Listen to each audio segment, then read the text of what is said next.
No matter how hard we try, neither you nor I could ever humiliate Donald Trump more than he humiliates himself. He does it instinctively, relentlessly, as if he wakes up every morning determined to prove his critics right. His cognitive decline is on full display as he steps on every rake in sight, dragging everyone around him down with him. Tonight, that included Melania, after Trump made a truly unhinged admission about their relationship, or more accurately, the absence of one, leaving people genuinely stunned.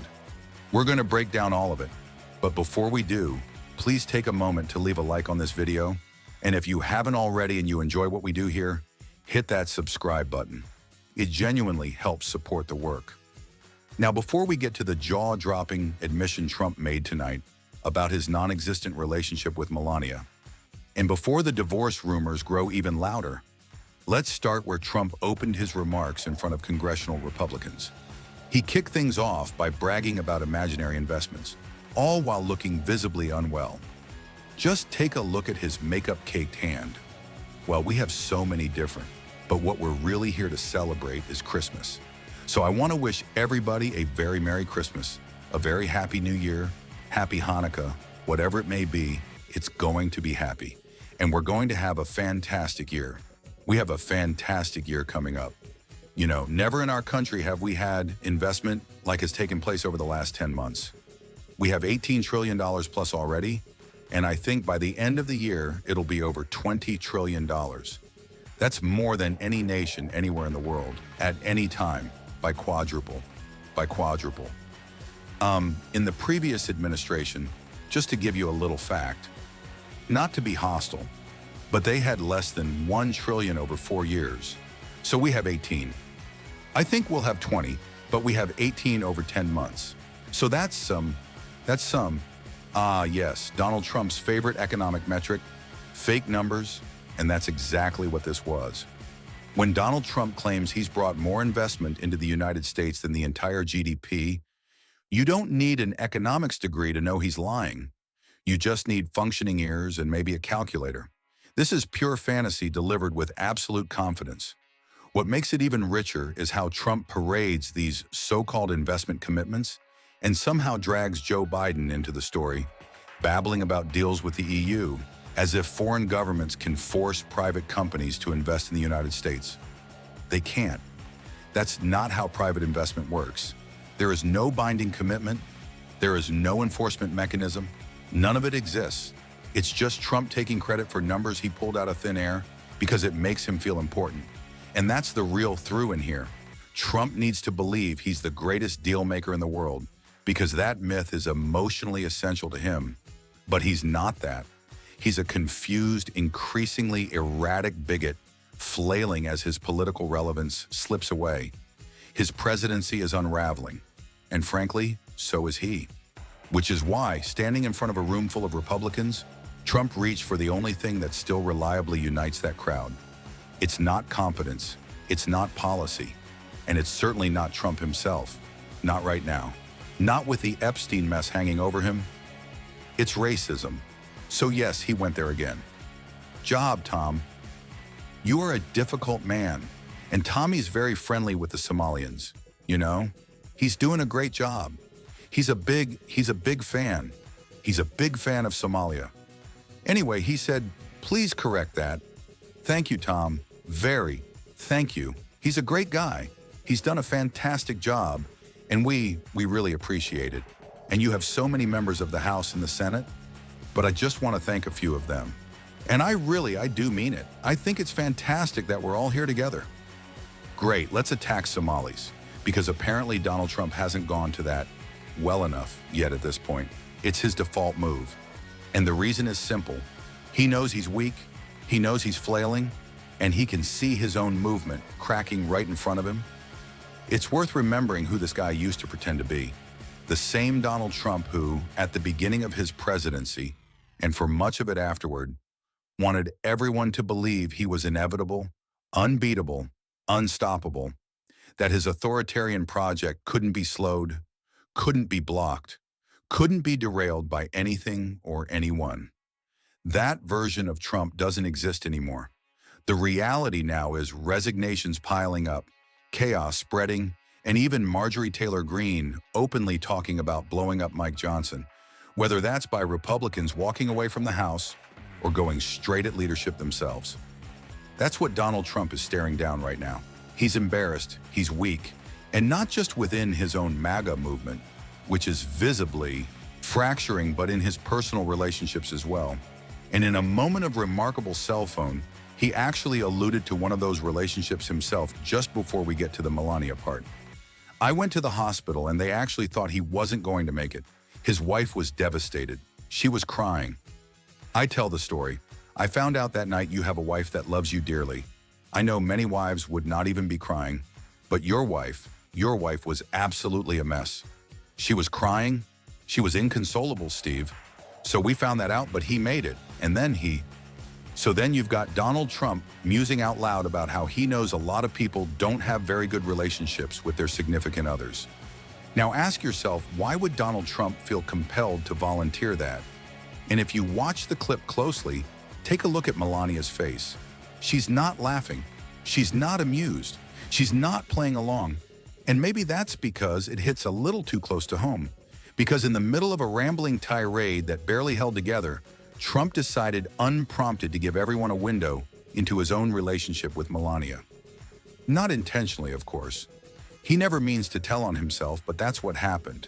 And once again, the humiliation didn't come from the outside. It came straight from Donald Trump himself. Well, I just heard about that for the first time. The only thing I can tell you, I know one thing for sure, Mr. Speaker. It's going to be great. It's going to be great for children, okay? I don't know what it is she's doing, but I know it's going to be great for children because she loves children. And she's got a wonderful boy, and she's very proud of her boy, but she loves children. And if she puts it out, it'll be maybe unanimous again, or whatever that was, but very close. Unanimous again. I want to thank you all. Have a great Christmas, a great Hanukkah, and a fantastic year. But we're going to have a great 3 years, 4 years, 10 years. We're going to make it great. Our country is going to be strong, safe, rich. It's going to be great. We're going to make America great again. Thank you, everybody. He has no idea what she's doing in her role as First Lady. None. Which raises the obvious questions. Do they even talk? What do they talk about? Are they ever actually around each other? Because one thing is unmistakably clear. We have seen less of Melania than any First Lady in modern American history during this Trump term. That's not an accident. That tells you exactly what's going on. Melania isn't around. And more to the point, she doesn't have to be. She doesn't want to be. If there's a $40 million documentary about herself that nobody's going to watch, sure, she'll show up. If there's a meme coin to promote, fine. But when it comes to actually interacting with Donald Trump behind closed doors, when there's no contract, no paycheck, no obligation, it's not happening. And this is the broader pattern. Donald Trump is weak, he's pathetic, and he's humiliating himself in public every single day. It's sprawling, it's obvious, and it's exactly what he doesn't want anyone to notice, even as he blurts it out himself, including about Melania. There is clearly separation there, and that separation isn't limited to his marriage. There's separation between Donald Trump and his own Republican Party right now. And one of the clearest places to see it is in Indiana, where Pete Buttigieg, alongside Chris Hayes, laid it all out tonight. Political organizing helped. So I went to Indiana in September.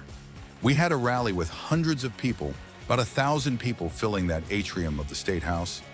And it demonstrated that the people of Indiana, again, still a very conservative state, but they did not think that this was right. And every time that the forces allied, aligned with the president, tried to stage a rally, trying to show popular support for what they were doing, it fell flat. They could only get a few dozen. And I think that's especially important at a time like this, where a lot of people at home are wondering if they have any power at all. A big part of how Trumpism works is to make you feel totally disempowered, to make him feel inevitable. And yet the clear takeaway from this is he is not unstoppable, and you are not without power. A whole bunch of people stood up, rallied in the State House. made those phone calls, the exact kind of old-fashioned political organizing things that some of us asked, does this still matter? Does this still work? It clearly had an effect, stiffening the spines of these Indiana Senate Republicans, who in the end had this vote, and it wasn't even close. And part of what I was chuckling about today when I was looking at the roll call is that, this is a state that's already Donald Trump won it by 20 points. Republican state. You would expect a big majority of the members of Congress to be Republicans. In fact, they are. It's a 72 state. It seems roughly okay in Indianapolis is a Democratic area. That was part of what was being discussed. Are we going to cut it up the way they have in Tennessee with Nashville? But the Senate is, what is it? It's like 40-10 or something. So it's like we're not talking about, we're talking about maps that are aren't already pretty gerrymandered that we're dealing with. It's not like they were super level to begin with, but they really went over the top. Openly talking about a 9-0 map means you're openly saying the election will be decided before the first vote is cast. And people in Indiana, even Republicans, said they didn't want anything to do with that. It was interesting because a number of folks got up today and said that. They said, I'm going to vote no because my constituents don't want the district to be withdrawn, which I thought was, refreshing in that it does seem to speak to your point that organizing and general sort of mechanisms of responsiveness, which I think we all worry are being broken, are still working in some places. Exactly. It is still possible to use political pressure, even outside of an election year, to remind legislators who they work for and to encourage them to do the right thing, especially when they know deep down that the sort of thing the White House is pressuring them to do is wrong. And if it can happen here, it can happen in so many other cases on so many other issues. So for folks who feel like I can't wait till the next election to flex some political muscle as a citizen, I would say now is the time to use those tactics, not the tactics of fear and intimidation that Donald Trump tried to deploy, but the tactics of organizing and talking to people, calling, writing. I know it can sound quaint, but when you do that in force, it clearly is more powerful than the toolkit that the president was trying to use to literally frighten these people into doing his will. Yeah. How much I want you to comment on that because, we've obviously, I think in the wake of Charlie Kirk's murder, there's been a long conversation about political violence. I just had a conversation with Benjamin Wallace Wells, the New Yorker, about it this week on our podcast, Why Is This Happening? And, one of the things that you hear from electeds is that it really does loom over people. Like they really do think about it and it gets in their head. And when someone calls in a bomb threat to your house or your business, particularly you're a state rep, it's not like you don't have security. You move through the world like you were an insurance agent, right? There's no difference, right? How much do you think that hangs over all this? It's absolutely a factor. We've seen this for years. I think it was a profile of Mitt Romney was the first time I read an account of U.S. senators. This was during the impeachment, changing their votes because of the fear of violence. But the thing about political violence is, if you give into it, there will be more. Or if you stand up to it, there will be less. The only antidote to that kind of politics of fear is a politics of courage. And that's what we saw here. It's a kind of spell that only works if you believe in it. And I would say the same is probably true for those mob boss tactics that we saw coming out of the Heritage Foundation. I mean, wild. Yeah, so let's see. Is the president going to follow through on his threat and close guard bases and stop paving roads in Indiana? Let's see. But obviously, these legislators were smart enough to face that down, to call BS. And now we will show just how thin, how flimsy, how just not credible that kind of talk is. And when you stand up to it once, there's more and more opportunities to do so. This is the thing that Republicans actually are starting to show, maybe sooner than Democrats, that they understand, which is that Donald Trump will not be a political force in this country forever. And so from the Indiana Senate Republican caucus to the likes of Marjorie Taylor Greene, they are beginning to think past Donald Trump. Democrats need to do the same. The fracturing is obvious, and it's driving Donald Trump absolutely crazy. He can see it. He can feel it. And that's exactly why we're going to keep talking about it every single day on this show, whether he likes it or not. Because the more this comes apart, the harder he tries to pretend it isn't happening. And if you want to support that, as always, hit the subscribe button, leave a like on this video. If you stuck around to the end, drop a blue heart in the comments. Keep fighting, y'all. Don't let them silence you.